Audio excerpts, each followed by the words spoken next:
uma honra enorme retornar ao GEAP. Na minha primeira palestra, eu penso que não existe nada por acaso. Na primeira palestra que eu dei aqui foi sobre o sentido da vida, sobre a necessidade de encarnação. Pouco tempo depois, essa comunidade passaria por uma experiência, uma prova, uma das muitas provas pelas quais cada um de nós passa em nossa existência, mas passamos enquanto grupo. E não vejo nada que não seja a propósito. E o Madison, me perdoe, é a segunda vez que eu troco o nome dele hoje. O Mário me convidou e me deixou livre para escolher o tema. E como ele me pegou de surpresa, eu fiquei, caramba, o que é que eu vou falar? Não pensei, na hora em que eu falei o tema para ele, eu não pensei em tudo que tinha acontecido, mas eu fiz, olha, coloca reflexões espíritas para tempos de transição. Depois que eu falei isso, é que eu, caramba, que inspiração foi essa? Né? Porque nada mais oportuno, independente de não ter, se não tivéssemos, e aí eu estou me colocando junto, tá, gente? Acho que o lugar da empatia, da solidariedade, eu me coloco como alguém que também, à distância, mas entendendo toda a dinâmica psicológica pela qual a gente passa, eu me coloco solidariamente como se tivesse vivenciado essa experiência, porque é algo que a gente pode acontecer conosco em qualquer lugar. E aí eu parei depois e pensei, poxa, nada mais a propósito. Mesmo que não tivesse acontecido, falar e refletir sobre o Espiritismo e sobre isso que a gente chama de tempos de transição é algo mais do que urgente. É algo mais do que necessário. É algo vital. Porque por mais que pareça óbvio, Kardec falou sobre isso durante todo o período que ele esteve à frente, codificando e refletindo o Espiritismo, que nós herdamos. Mas ele escreveu especialmente um capítulo sobre questões como essas no último livro que ele lançaria enquanto encarnado, a Gênese. Que infelizmente ainda é, junto com o Céu e o Inferno, um ilustre desconhecido para nós, maioria do movimento espírita. E nesse último capítulo, ele escreve e intitula Sinais dos Tempos, a geração nova. E ele vem trazer justamente uma reflexão no ano de 1868 sobre tudo o que vivemos hoje, que já era vivido por ele, mas que parece que hoje tudo é muito novo, tudo é muito intenso, tudo é muito mais violento. E ele já afirmava, eu trouxe aqui até algumas pequenas citações, ele afirmava já todas as citações que eu vou trazer são do livro. Ele afirmava, a época atual, ele escreveu isso em 1868, é de transição. Os elementos das duas gerações se confundem. E aqui ele coloca a ideia de duas gerações, não gerações corporais, como muitos espíritas, eu até encontrei alguns textos, muitos espíritas sempre pensaram. Mas ela coloca como duas gerações de espíritos. Não que sejam eminentemente diferentes em si, mas que estão em situações de desenvolvimento moral diferentes, sim.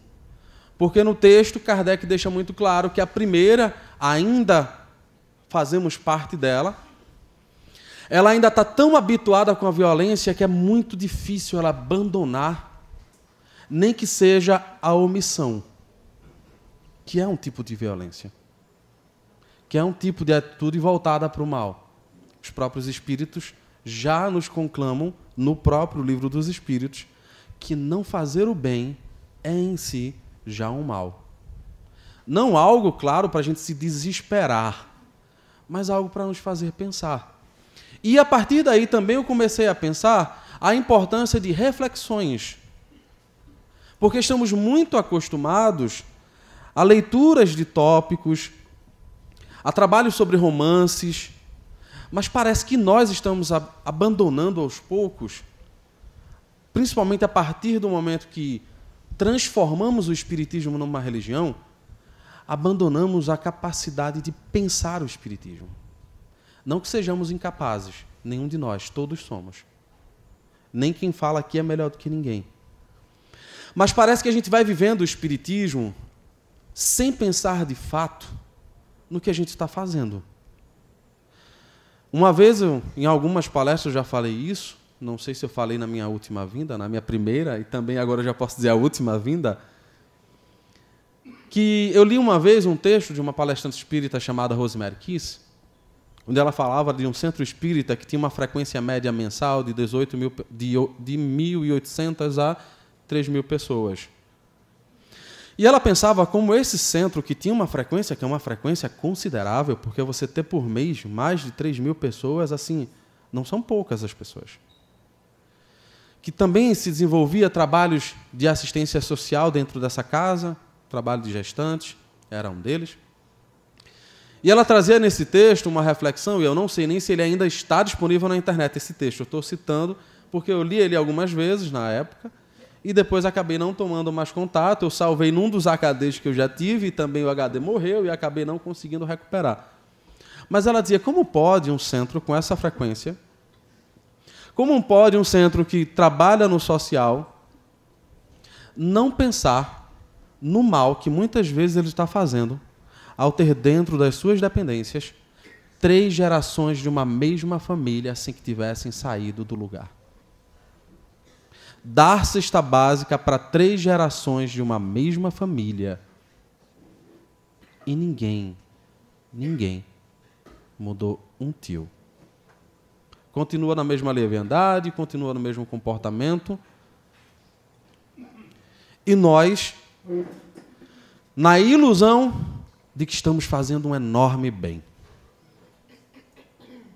E aí, quando eu pensei nessa palestra, me veio muito isso, porque cada um de nós deve ter pensado alguma coisa ao ter passado pelo que passou aqui no dia que Lício Rangel estava dando a sua palestra.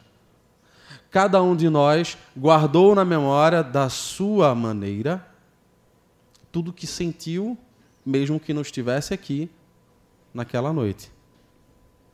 Quantos de nós realmente pensaram em mudar quem somos após aquilo? Quantos de nós realmente nos engajamos com a proposta de saber, ter certeza, de que se o momento chegar, minha consciência vai estar tranquila? E aí, quando eu me dei conta do título que eu tinha dado para a palestra, também me pesou uma responsabilidade, porque propor reflexões para algumas pessoas, às vezes, pode parecer pedantismo, né? Você sai da posição de um mero expositor que traz a doutrina, que expõe a doutrina, para você entrar no lugar de quem se propõe a pensar e oferecer para outros o fruto do seu pensamento. E isso é muito arriscado. É muito arriscado porque eu sei perfeitamente o que eu estou falando, mas eu não sei como cada um vai receber. Mas é um risco que, se nem Kardec ousou ignorar, eu também não vou. Também abraço a causa. Então eu penso que, para primeiro momento, a gente tem que começar a pensar. Transição não começou agora, a transição não é desse momento. A transição já vem acontecendo de maneira sensível. A gente não sabe determinar em que momento começa, nem sabe determinar em que momento termina. Mas a primeira responsabilidade é refletir. E entender que refletir, na sua etimologia, é justamente flexionar-se novamente sobre si mesmo. E essa flexão é para nos levar a avaliar que tipo de vida estamos levando, estamos adotando, que tipo de vida estamos vivendo, que tipo de espiritismo nos abraça. É o espiritismo que, segundo Kardec, tinha a proposta de renovar o mundo? Ou é um espiritismo à moda da casa, que eu só venho fazer consulta e procuro de fato a espiritualidade quando o calo aperta, mas quando o calo folga, eu nem lembro. Até o futebol é mais importante. Meu colega, a gente comentava isso no início, às vezes até o futebol é mais importante. Não que a gente não tenha que viver e não tenha momentos de lazer. Mas quando qualquer coisa se coloca na frente do seu trabalho, qualquer coisa te impede de chegar a casa, está na hora de refletir. O que é isso que eu estou abraçando? E aí Kardec, justamente nesse mesmo capítulo, também traz uma outra reflexão. É um desses períodos de transformação, ou se quisermos, de crescimento moral, que chegou à humanidade. Para em outro momento ele também acrescentar: é, pois, na luta das ideias que surgirão os graves acontecimentos anunciados, e não de cataclismos ou catástrofes puramente materiais. Os cataclismos gerais eram a consequência do estado de formação da Terra. Hoje, não são as entranhas do globo que se agitam, e eu achei muito forte isso que ele escreveu. Não são as entranhas do globo que se agitam, são as da humanidade. Todos os dias que vemos esse desenvolvimento da corrupção, todos os dias que nos deparamos com mais uma polêmica, com mais uma denúncia, com mais uma delação, com mais um escândalo, com mais mortes, com mais violências, a gente deveria se pensar também o que nós estamos fazendo. O que nós, enquanto grupo, o que nós, enquanto coletividade, e o que nós, enquanto individualidade.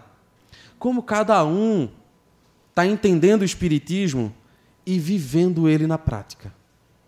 Não na utopia, que seria o conforto do centro espírita, onde tudo é muito mais fácil porque a própria estrutura nos auxilia. E nós nos preparamos psicologicamente para isso. Dentro da casa espírita, tudo é muito mais fácil porque nós nos permitimos ser influenciados nesse fim. Nós dedicamos um tempo, nós aliviamos a perturbação mental que o dia a dia, no trabalho, na rua, nos acomete e nos condicionamos para, dentro da casa espírita, tentarmos ser o melhor que somos. Mas quando na rua eu me deixo enganar por uma proposta ideológica político-partidária, quando na rua eu esqueço uma lição do Evangelho que fala sobre caridade para com os criminosos e me abraço com aqueles que justamente querem ver a morte dessas pessoas, eu tenho que repensar que espiritismo é esse que eu estou abraçando. Porque o espiritismo não pede que a gente alise a cabeça de quem erra. Mas quem somos nós para nos colocarmos no lugar de censores e executores? São reflexões, particularmente, eu julgo que a gente precisa a cada dia fazer. O que eu mais vejo hoje nas redes sociais são espíritas brigando por propostas político-partidárias. E o espiritismo ficando sempre em segundo plano. Amizades estão sendo desfeitas. Porque ao invés de unirem-se por uma causa que é maior, se perdem na discussão mundo a mundo. E o espiritismo, que era para ser a alavanca, não levanta nenhum grão de areia. É só observar a nossa produção nas academias. Quantos espíritas produzem conhecimento? Esse é um outro dos males que precisamos refletir. São reflexões para tempos de transição. Que espiritismo é esse que não sabe dialogar com o social? Que espiritismo é esse que simplesmente faz campanha anti-aborto, mas não traz uma reflexão profunda sobre por que é anti-aborto? Que não produz documentos, que não produz textos. Que espiritismo é esse que se nega a olhar que somos políticos por natureza? Não somos partidários, somos políticos, na essência da palavra política. Estamos sempre a dialogar com o outro, tentando convencê-lo de que as nossas ideias são boas. E se são boas, ele também tem que adotar. Mas nós nos colocamos alheios ao mundo. Nós nos colocamos à margem das nossas responsabilidades como cidadãos. Não que a gente vai precisar criar partido espírita, porque Kardec já debate sobre isso na Revista Espírita. Não, o espiritismo não vai se envolver com essas questões.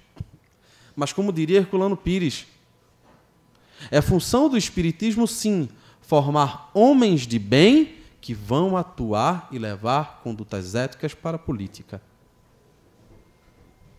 Onde estão esses homens de bem? Onde estão nós que votamos nesses homens de bem? Como estamos pensando a nossa vida?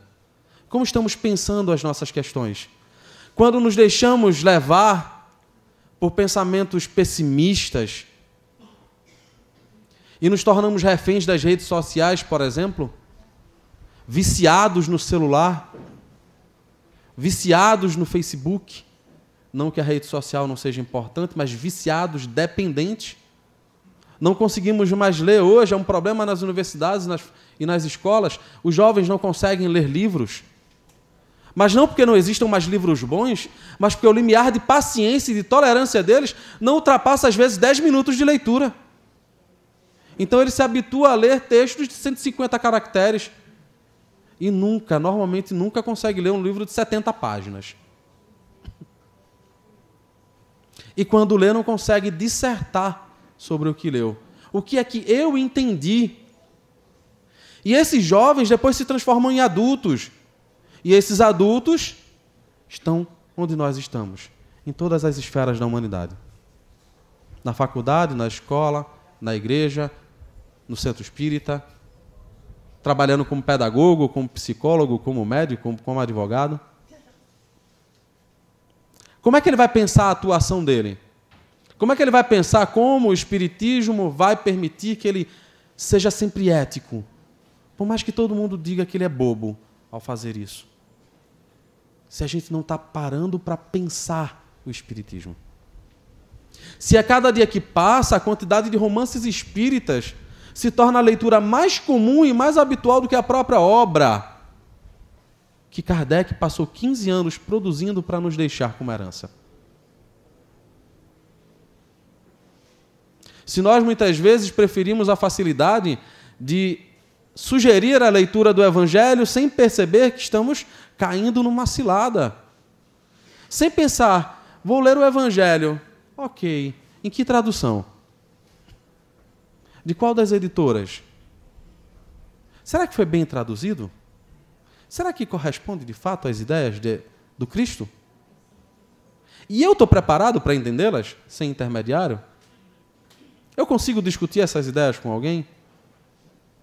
Como eu me coloco nessa questão? Lembrei agora de uma coisa que minha namorada me falou depois de uma palestra que eu dei domingo, que ela, brincando, ela fez: amor, alivia no cascudo. Porque ela disse que na palestra que eu dei no domingo, eu fui bem incisivo nas propostas que eu quis fazer sobre ser espírita. E ela fez: olha, amor, às vezes é bom. Às vezes a gente não está preparado.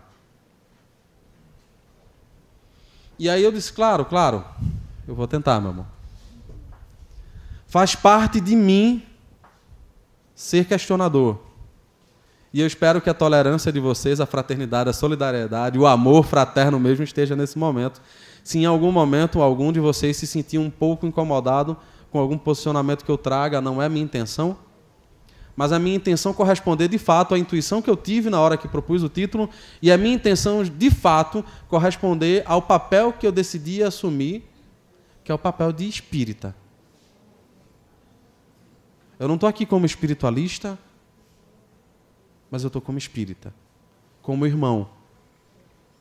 E a gente sabe que o irmão, de verdade, normalmente não é aquele que alivia. O bom amigo, quando a gente está procurando um amigo de verdade, a gente não considera amigo de verdade aquele que simplesmente dá 2 tapinhas nas costas, fala o que a gente está querendo ouvir e vai embora. A gente considera verdadeiro amigo aquele que diz a verdade. Mesmo que na hora a gente brigue com ele, ameace acabar a amizade, e amanhã, depois de uma boa noite de sono, a gente para e fala: caramba, minha vaidade, meu orgulho não toleram isso. Mas fulano está certo. Então eu creio que propor reflexão espírita é tentar sair do lugar. E eu espero, de algum momento, que a espiritualidade me ajude a propor e trazer isso para cada um de vocês. Não só a vocês, mas a mim mesmo, né? Porque já como diz o ditado bem comum, qual é o primeiro ouvido que está ouvindo o que eu falo? Tudo aquilo que eu falo é do coração. Porque eu sei que eu estou ouvindo. Então não tenha uma ilusão de que eu vou estar aqui simplesmente jogando flores e um bombonzinho assim achocolatado, né, com um recheio de caramelo, um recheio de morango, não. Estou tentando trazer aquilo que Kardec fazia, o que a gente precisa fazer para isso que a gente vive. Porque, e aí já emendando, eu conversava também com o Mário no início.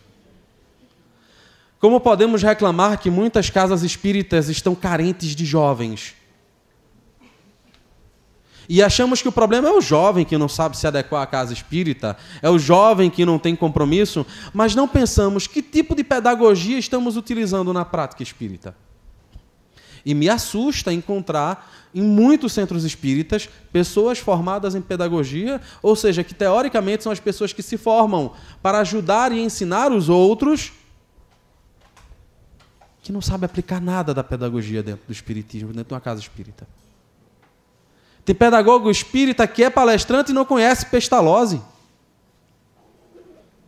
E poderia ajudar a casa criando um planejamento pedagógico,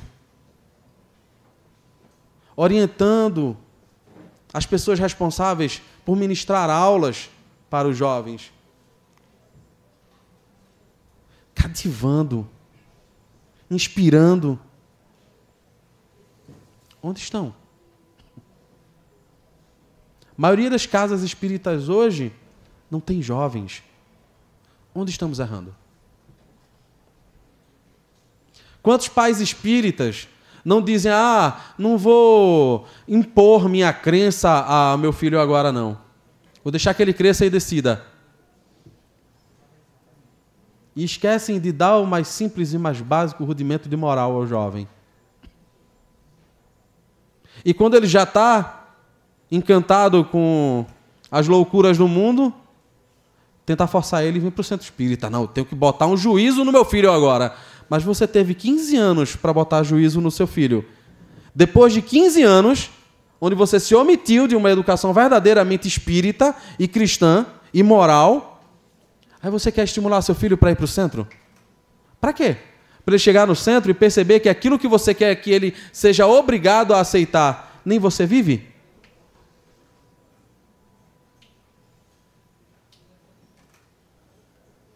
Ou quantos consolos poderíamos dar às mães se entendêssemos o lugar, o papel e a função da mediunidade dentro da casa espírita? Da psicografia, tão estudada pelo livro comentado aí, onde nós precisamos que médiuns se destaquem como se fossem missionários isolados, ninguém mais pode fazer aquilo, e famílias viajem de cidade em cidade atrás desse indivíduo à cata de uma carta consoladora, quando, segundo orientações de Kardec, poderíamos receber essa carta consoladora até dentro de uma reunião familiar em casa, se não tivéssemos desaprendido que mediunidade é faculdade natural. Se é faculdade natural, ela não está só dentro do centro, ela está em casa também. E no Evangelho no lar, não há problema, não é que você vai desvirtuar o sentido de um estudo do Evangelho no lar. Mas se chega uma carta, se chega uma mensagem, por que eu não posso dar? E se eu tenho uma boa formação doutrinária, avaliei aquele conteúdo, eu sei que aquilo não vai trazer nenhum tipo de sofrimento para ninguém, por que eu não posso encaminhar essa carta para quem de direito? E aí nós nos habituamos a procurar um luminar, a participar de eventos atrás de carta consoladora, quando dentro da nossa casa poderíamos estar consolando. O que acontece com essas pessoas que viajam de centro em centro, de cidade em cidade, e o Espiritismo nunca as consola? O Espiritismo não transforma a vida dessas pessoas, não as melhora. Onde a gente está errando? Eu não trago essas reflexões para deixar ninguém cabisbaixo, ninguém incomodado, ninguém... Sabe, nós estamos onde precisamos estar, mas só saímos dali quando decidirmos sair. O Espiritismo não é uma doutrina de passividade, onde a verdade vem de cima e você aceita sem questionar. Já nos ensinam os Espíritos no Livro dos Espíritos, questão 780. Antes de entender e praticar a moral, nós precisamos desenvolver a inteligência, com a finalidade de aprender a discriminar, não no sentido negativo de preconceito, mas no sentido de precisamos aprender a separar, a perceber o que é certo e o que é errado. Para depois vir a educação moral e o desenvolvimento moral. Porque se não vem dessa forma, e isso também está implicado na maneira como ensinamos o Espiritismo para outras pessoas, acabamos viciando essa prática e vamos encontrar em casas espíritas onde a criatura é estimulada a praticar a caridade somente se ela se livrar do obsessor. Então ela vai para a campanha do quilo somente enquanto ela tiver um processo desobsessivo. Ela vai para um hospital da Miroeira somente quando aquilo for conveniente para ela. Porque se é só para afastar o malfeitor, porque é assim que a gente entende o espírito obsessor, a partir do momento que na minha consulta não chega lá que eu estou no processo obsessivo, então não preciso ir mais. Qual foi a caridade que eu aprendi aí? Qual foi a benevolência? Que está na questão 886. Se minha memória não me pregar uma peça agora, é a questão 886 do Livro dos Espíritos. Kardec pergunta como era a caridade segundo Jesus. Respondem os espíritos: benevolência para com todos. Alguém me socorre? Perdão das ofensas já estava na língua, mas tem um terceiro que ele fala. Perdão das ofensas já falou. Indulgência para com as imperfeições alheias. Veja o sentido de caridade para Jesus. Indulgência para com as imperfeições alheias. Vocês foram indulgentes com a minha falha mnemônica agora, a memória não me ajudou. Indulgência para com as imperfeições. Perdão das ofensas. E benevolência. Será que a gente faz isso no dia a dia? Quando a gente vê um bandido morto, qual é a primeira coisa que a gente pensa? É ser benevolente? É perdoar? É ser indulgente? Entender que ele fez escolhas erradas? Não, a gente não está passando a mão na cabeça de ninguém, entendam. Mas qual é a primeira coisa que eu penso? Se não for uma dessas três, e olha, eu não estou dizendo aqui que ninguém vai ter que aplicar isso não, viu? Ninguém aqui vai ter que saltar de um espírito imperfeito dentro da escala espírita. Nós todos, em sua maioria, estamos na faixa dos espíritos neutros. São aqueles que não são nem muito bons para fazer o bem e nem muito maus para fazer o mal. A gente não vai saltar para se tornar um espírito bom, já entrar na segunda classe, só porque estudou todas as obras de Kardec, não. Mas será que a nossa inclinação mais forte, após estudar, a maioria de nós, pelo menos, acredita que estuda, após estudar as obras de Kardec, está sendo para que lado? Para essa definição de caridade que Kardec coloca, consigna no Livro dos Espíritos? Ou para essa daí que se perde entre desejar o bandido morto, desejar que todo mundo se arme, para a gente ter uma possibilidade de pessoas completamente desequilibradas afetivamente, ao primeiro rompante de fúria, matar quantos no meio da rua? Porque num jornal recente, tinha uma pessoa responsável pela Secretaria de Segurança Pública, se eu não me engano, do Rio de Janeiro, falou que um salto médio que ele fez, tinham 700 mil armas no Estado. 700 mil armas legais, que deveriam estar na mão do efetivo, que cuida da nossa segurança. Eles não tinham mais do que 300. Onde estavam as outras 300? E isso são de pessoas preparadas. As pessoas que trabalham na área militar são treinadas para lidar com a arma e com situações em que o uso da arma é exigido. Sabemos perfeitamente como é a situação de corrupção em nosso país, inclusive para tirar habilitação.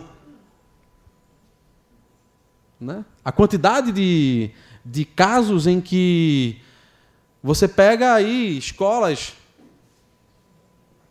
que são flagradas fraudando e dando uma habilitação para você dirigir um carro para pessoas que nunca passaram pela escola, nunca foram avaliadas. Imagina com porte de arma.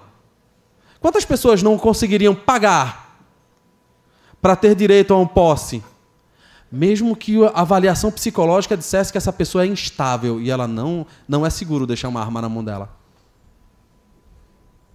Mas quantos de nós, espíritas, pensamos nessa possibilidade quando abraçamos políticas partidárias que incentivam o armamento com a ilusão de uma defesa pessoal? Alguém pode pensar, mas nossa, o que é que isso tem a ver com o espiritismo dentro da casa espírita? Tem tudo a ver. Porque está falando do elemento mais importante para o espiritismo, que é a pessoa, é o espírito encarnado. E os espíritos desencarnados, né, que eles continuam nos influenciando. Como diz a questão do Livro dos Espíritos, 451, se me lembro agora, ou 459. Nos influenciam os espíritos no dia a dia muito mais do que imaginais. Às vezes são eles que vos dirigem.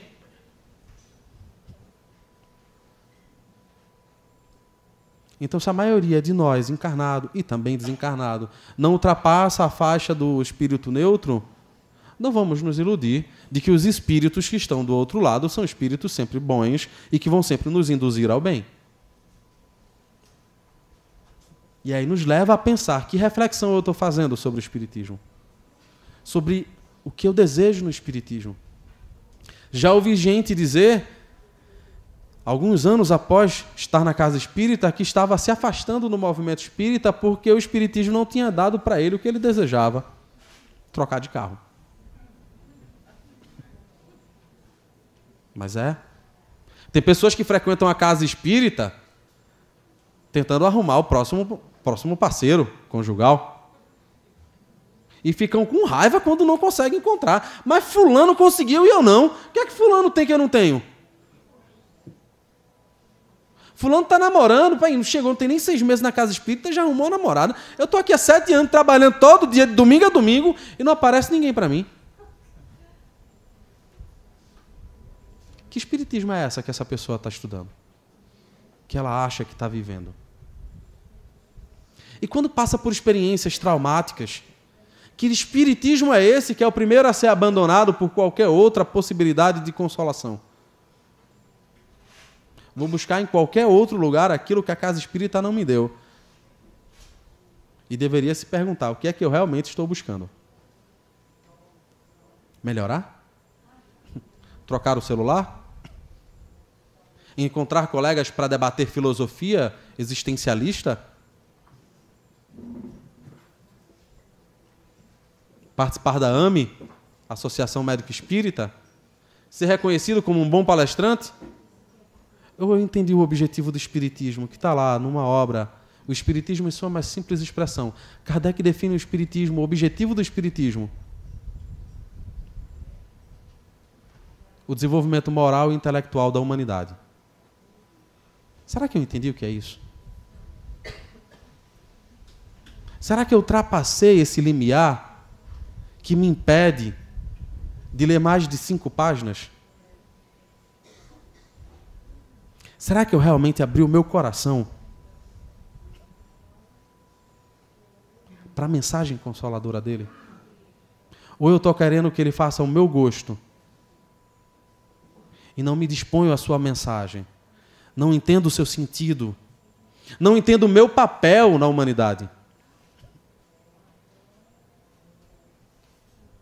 Nesse mesmo capítulo, Kardec escreve o seguinte: quanto mais se avança, mais se sente aquilo que falta, sem que, todavia, seja possível ainda defini-lo claramente.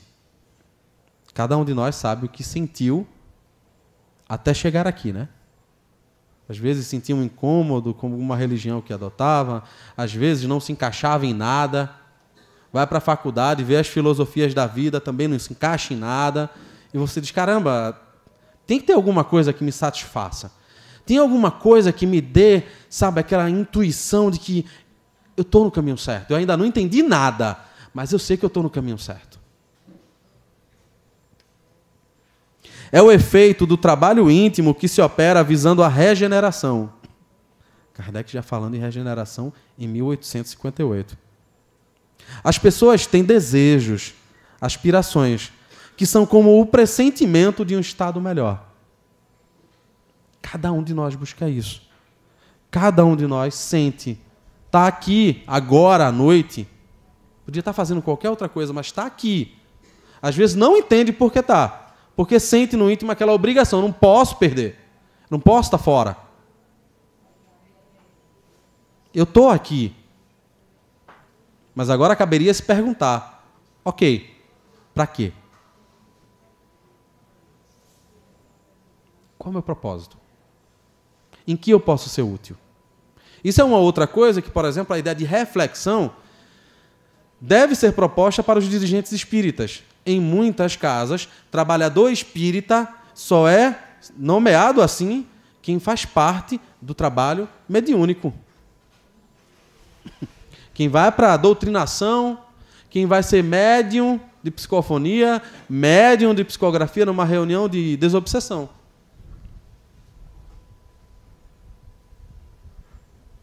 E aquela pessoa que tem a vocação, porque isso vem de desenvolvimento de outras vidas, para a oratória, vai ter que se encaixar nesse quadradinho forçado? E a pessoa que gosta do social, cara, ele não sente o chamado para uma reunião mediúnica. O que habita nele, o desejo maior, a satisfação íntima, está quando ele consegue organizar um trabalho social e ajudar as pessoas. Eu vou obrigar essa pessoa a se encaixar no rótulo de trabalhador espírita só porque eu acho que ele tem que ir para a mediúnica, porque está faltando trabalhador na mediúnica? Ou os jovens, quantos jovens não são desestimulados porque vem com toda aquela gana, sabe? Aquela vontade, aquele espírito questionador, e parecendo pastores, não aí, nada com nenhum pastoreio, eu estou falando de nenhuma religião evangélica não, mas o título de pastor, que já é herdado desde a Judéia, mas como pastores simplesmente tentamos silenciar a juventude, como pais que não sabem lidar com os filhos que são vivos, porque eles literalmente estão mortos, e procuram um psicólogo, um psiquiatra para receitar Ritalina, porque não aguenta o filho correndo de um lado para o outro. E parece que a gente quer fazer a mesma coisa com o jovem dentro da casa espírita. O jovem não pode se abraçar, o jovem não pode cantar, o jovem não pode fazer teatro, o jovem não pode dar palestra. O jovem, com muitas recessões, ele vai para a mediúnica. E depois a gente pergunta por que o espiritismo não é atrativo para os jovens. E aí ele chega na faculdade, se encontra com aquela galera do prédio lá na Federal, o Cefiche, a galera das sociais, que milita, que questiona, que fala. Ele olha e faz, bicho, é isso que eu quero fazer, porque eu me sinto assim. E ele acaba sendo arrastado pela torrente. Porque na casa espírita não se pode questionar. Não se pode abrir o bico para dizer, não concordo, isso é polêmica. A gente não pode permitir polêmica na casa espírita. Levantar a dúvida é feio, é falta de caridade. Criticar, então, meu Deus do céu, é confundido com censura. E aí o jovem, que é crítico e questionador por natureza, não tem voz em lugar nenhum. Como é que ele vai se sentir à vontade numa casa espírita? Se ele não é acolhido.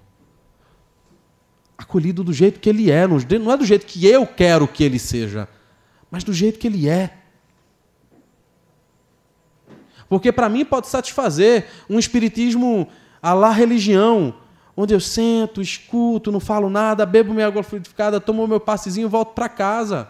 E aquilo não me mudou em nada, mas para ele aquilo é uma tortura. Ele não consegue escutar algo que eu já ouvi isso, porque também já fui do movimento juvenil, né? Faz tão pouco tempo que eu saí dele. Já fui e parecia uma ladainha. Sabe, às vezes aquela, para quem pegou esse período, aquela missa em latim, você não sabe patavinas o que o cara está falando? Ou quando você entende, você não atura, porque você sabe que a pessoa não vive. E não é que ela seja obrigada a viver integralmente, mas é porque ela nem se dispõe a viver. Ela só usa como letra morta. Jovem não vai ficar.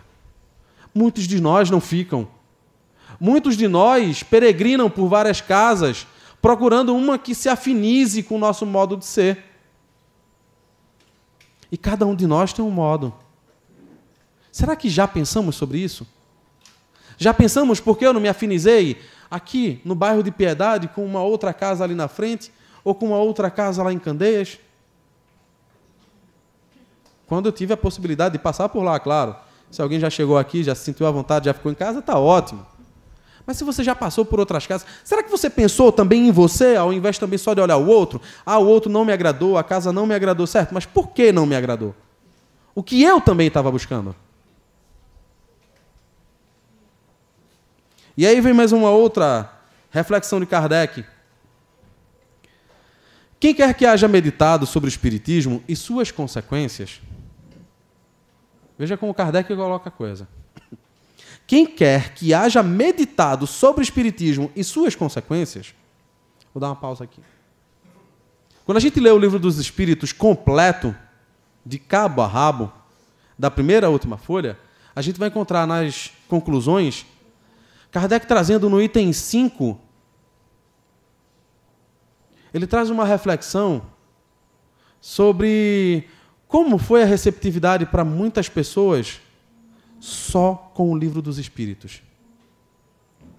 E Kardec fala da quantidade de pessoas que foi transformada moralmente só com a leitura do Livro dos Espíritos. E para quem tiver dúvida sobre isso, tem vários textos de Kardec na Revista Espírita, de 1858 a 1860, quando sai a segunda edição, Kardec trazendo relatos de pessoas que se converteram ao Espiritismo apenas lendo o Livro dos Espíritos. Não precisava fenômeno, não precisava mediunidade, não precisava mesa girante. Ela entendeu o propósito do Espiritismo. Nunca mais poderia ter tido fenômeno mediúnico nenhum. Para ela não alterava um só tio. Quem ela era já estava transformado. Se ela tinha desejo de tirar a própria vida, isso já tinha passado, porque ela tinha entendido as consequências daquilo. Mas ela não tinha entendido isso só pós-morte. Ela tinha entendido isso em vida. Ela mudou por completo da água para o vinho. Não porque ninguém chegou e fez uma palestra, ninguém converteu, os familiares não ficaram na ladainha, ninguém precisou fazer consulta à distância. Ela entendeu. Quantos de nós nos propomos a esse papel de entender qual é o propósito do Espiritismo? Que lugar é esse? Que identidade é essa que eu escolho como se eu estivesse numa loja de roupas, vejo lá no cabide várias e digo, eu acho que essa se encaixa no meu perfil. Que filosofia é essa que eu decidi abraçar? E aí ele continua. Quem quer que haja meditado sobre o Espiritismo e suas consequências e não o circunscreve à produção de alguns fenômenos, e aí me perdoem, mas eu coloco a ideia de cartas consoladoras nesse bojo, que são os fenômenos, várias pessoas continuam, recebem cartas consoladoras e muitas delas não mudam um só tio. Compreende que ele abre à humanidade uma via nova e lhe revela os horizontes do infinito, iniciando nos mistérios do mundo invisível. Quem se sente aqui iniciado? Quem tem esse sentimento de que pode dialogar com qualquer espírito, porque entendeu o que é a vida após a morte? Que se for chamado hoje, está com a consciência tranquila, porque para trás não importa, o que importa é a partir do momento que eu tomei consciência. Que postura eu adotei? Mostra-lhe seu papel, seu verdadeiro papel na criação. Veja, mostra-lhe seu verdadeiro papel na criação. Qual é o meu lugar no mundo? Qual o sentido da minha vida? Papel perpetuamente, veja a construção que Kardec escolhe. Papel perpetuamente ativo. Ou seja, nós não podemos dizer que a culpa é de outrem. Porque o nosso papel é de ser sempre ativo. E ativo é, eu sou sempre responsável por aquilo que eu faço e escolho, mesmo quando eu decido não escolher. Porque não escolher é uma escolha. Então, quando eu decido ser omisso, a culpa não é de ninguém, é minha. Não para eu ficar frustrado, choroso, não. Kardec e os espíritos querem justamente o contrário. Não é campanha de autoajuda, nem palestra motivacional que a gente vê necessário nas empresas, mas a responsabilidade pela nossa vida é única e exclusivamente nossa.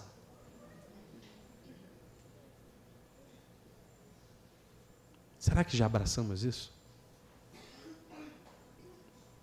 Ao invés de culpar a educação que não teve, ao invés de lamentar que muito tarde teve consciência das coisas, ao invés de ficar sonhando quimeras para a vida, colocar os 2 pés no chão e dizer, peraí, o que é que eu quero? O que é que realmente eu quero?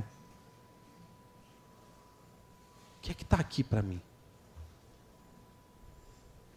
Lá no Evangelho segundo o Espiritismo, nós temos alguns textos que eu acho, e eu vou botar acho porque parece às vezes até ousadia dizer eu sei, mas eu acho que ainda são mal estudados, não só por nós, mas até por aqueles que produzem livros, que têm, em virtude de vidas passadas, a vocação para a escrita. O primeiro desse texto é o que está no capítulo 2º, se me recordo bem agora, é o último item, que é o ponto de vista, onde Kardec justamente trabalha essa ideia de que ponto de vista eu abraço para a minha existência. É aquele que me prende às necessidades materiais e, a partir daí, eu fico muito mais preocupado com o carro que eu preciso trocar daqui de ano em ano, com o celular que eu preciso trocar de mês em mês, porque eu preciso mostrar para todo mundo que eu tenho condições de ter um celular bom. É a casa que eu tenho que exibir para os outros, que é enorme, não é aquela casinha, aquele casebre pequenininho. São os aparelhos de última tecnologia, de última geração que eu tenho que ter, porque eu tenho que mostrar que eu posso ter isso. É a biblioteca enorme, porque tem bibliotecas que são cultivadas não para crescimento íntimo, mas para exibição do público. Como eu tenho vivido?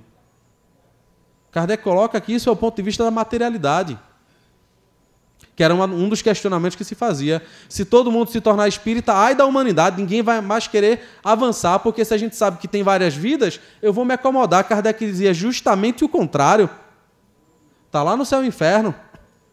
Quando você percebe que você tem várias vidas, você também já teve várias vidas. Você sabe também e toma consciência de que cada segundo aqui é importante. Cada segundo. Então eu posso achar, não, já passou o meu tempo de aprender uma nova língua. Kardec diz, negativo. Se você sente que precisa aprender, faça. Nem que amanhã, depois de completar o primeiro módulo, você desencarne. Porque nada se perde. Na próxima vida isso vai ser aproveitável. Se você quer fazer 7, 8, 9 universidades, faça. Não é bobagem. Se você está desistindo da universidade porque você não se encaixa em nenhuma e já é a 7ª que você reinicia, não importa. O que importa é que você precisa encontrar o seu lugar no mundo. Você não é obrigado a vestir o papel que os outros te impõem. Mas você tem que assumir que quem escolhe esse papel é você. E você precisa saber porque está escolhendo. Para mais tarde, 30 anos depois de ofício, você perceber que você não queria advocacia, você queria ser cozinheiro. Mas você não queria ser cozinheiro para ir para a França. Você queria ser cozinheiro para montar seu restaurante na beira da praia. E daí, se você quiser, a vida é sua. Por mais amor e preocupação que os pais tenham, até os pais têm que aprender isso. Porque isso também ensina o Espiritismo. Senão você está manietando o seu filho, você está podando, você está impedindo, e quando ele se torna um jovem frustrado, entra para o caminho das drogas, se vicia, aí vai lá no Evangelho segundo o Espiritismo também, consequências atuais das aflições, quando um pai não assume a responsabilidade da paternidade, ele não pode dizer depois, meu Deus, o que é que aconteceu com meu filho? Para onde ele foi? Se eu era para estar ali. Kardec dizia, num artigo na Revista Espírita, creio agora que é de 1864, me perdoem não dar a certeza, esse não estava na ordem das citações, mas me veio agora pelo comentário que eu acabei de fazer. Kardec escreve um texto onde ele fala que se o Espiritismo produz esses milagres de transformação moral em pessoas já com a sua maturidade e cabeça feita, o que não faria ele na humanidade se pegasse o espírito reencarnante no berço enquanto é amamentado? E quantos de nós realmente ensinamos? Quantos de nós realmente vivemos o espiritismo com nossos filhos? Quantos de nós vivemos o espiritismo com quem amamos? E aí vem a última citação. O homem não caminha mais como cego. Sabe de onde vem, para onde vai e por que está sobre a terra. O futuro se mostra a ele, na realidade, desembaraçado dos preconceitos da ignorância e da superstição. Não é mais uma vaga esperança. Será que quando eu desencarnar eu vou para algum lugar? É uma verdade palpável, tão certa para ele como a sucessão do dia e da noite. Quem gostava muito de utilizar isso é um autor espírita fantástico, na minha opinião, mas ainda não muito bem aproveitado, não saiu nenhuma biografia da vida dele, ele desencarnou já tem mais de 3 anos, que é o Hermínio Correia de Miranda. A produção dele não é produção mediúnica, talvez por isso não seja tão badalada. A produção dele é fantástica. Ele tem vários livros onde ele discute questões que são do âmbito da psiquiatria e da psicologia sobre a ótica espírita.